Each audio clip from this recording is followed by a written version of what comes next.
Fortunately, I've got a background both as a journalist and I worked as a policy advisor in government as well. So I kind of understood a little bit how you can get an issue to the top of the pile, because there's so many issues out there, as you well know, and the struggle is always to get your voice heard in amongst all of that white noise. And so I was able to contact editors and magazine writers. Also, I worked very closely with a guy called Richard Brock. Now, he was the producer of David Attenborough's Life on Earth series, and he came down to Portugal and started filming. And in fact, we got documentaries, on the BBC, National Geographic, Discovery Channel, and it was on, newspapers and magazines everywhere.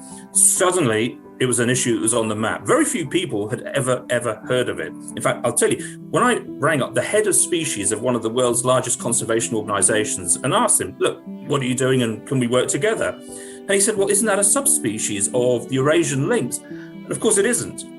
It's one of the unique 36 species. And for the fact that the head of the species program of one of the world's largest conservation organizations didn't know a simple basic fact like that, I mean, that really sets off alarm bells. And it was a real indicator of just how, if you like, conservation groups generally had dropped the ball. So we had to make a lot of noise. Now, it's one thing to make noise, it's another to be heard. Just complaining or whinging or whatever, that doesn't necessarily need to change. You have to be focused. You have to understand how to work with the media, how they work, how they see the world. And, and that's been fundamental, obviously, to the work that we've done with the trophy hunting issue. And we've been able to get the support of, well, pretty much every newspaper in Britain on an official, and I'm talking about editorials. When you have the Times and the Daily Mirror and the Daily Star and Sunday People and so on, all putting editorials out saying, yeah, we stand together with the campaign to ban trophy hunting. What that does is it makes ministers and governments sit up and take notice. And, we may not like the mainstream media and all it does all of the time, but the fact is it is influential.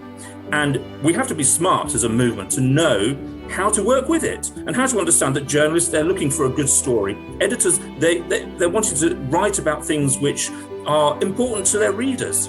And on this issue, it's very clear, and indeed on pretty much all animal welfare issues, actually. One thing that journalists and editors will tell you is when we write a story about animal cruelty, the number of comments that we get on the story when we put it on the online page just goes off it goes off the scale. And so they know. And so you have to say, look, I can bring you a good story. These are the facts. You have to be credible. It has to be based on evidence, but you have to be able to tell it in such a way that's going to be able to engage their readers, their viewers. That's something that I think the whole animal protection and advocacy movement has to be better at. And, at the end of the day, if we're going to be heard rather than just making noise, that's the key to it.